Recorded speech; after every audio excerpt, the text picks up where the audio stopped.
Hello students, chemists, and teachers. Today we are going to be talking about enthalpy and entropy. Enthalpy is a measure of the total energy of a thermodynamic system. It includes the internal energy, which is the energy to create a system. But before we tell you the rules to determine the enthalpy change, we need to cover endothermic and exothermic reactions. Exothermic reactions are reactions in which energy is released, while endothermic reactions are reactions in which energy is absorbed. Activation energy is required to start a reaction. Delta H is the change in heat energy between the products and the reactants. The unit for delta H is joules. This is how you find enthalpy. Moving on, entropy is used to determine the energy not available for work in the thermodynamic process. Using the states of matter, the order from having least to most entropy is solid, then liquid, then gas. The greater the disorder or randomness in a system, the larger the entropy. Entropy, or delta S, is the heat content. Both enthalpy and entropy can be found by subtracting the equation's reactants from the equation's products. We have a special guest on our show today. Please welcome famous scientist Bill Nye. Bill Nye the Science Guy. Bill! If you're at home, be ready to take notes.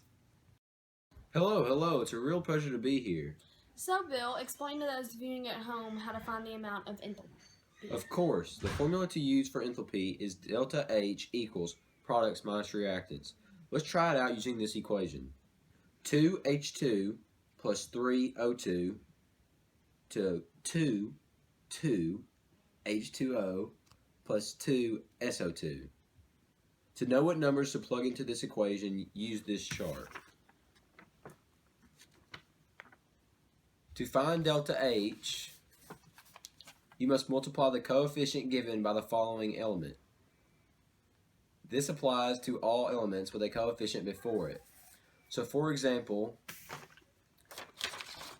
since the equation is products minus reactants, you must take 2H2O, which is 285.3, and multiply it by 2 because that's the coefficient. And you plug it in at the beginning.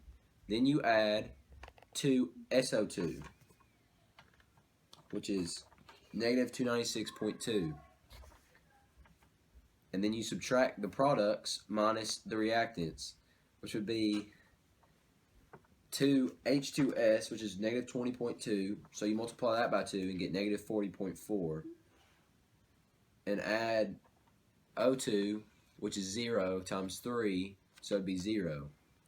You come out with negative 1,163 subtracted by negative 40.4, which equals negative 1,122.6. For delta S, you use the same procedures, but just plug in the different numbers on this chart given for each element.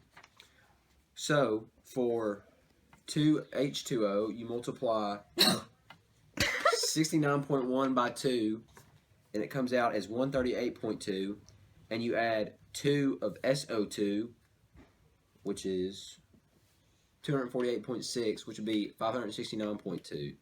That equals 707.4.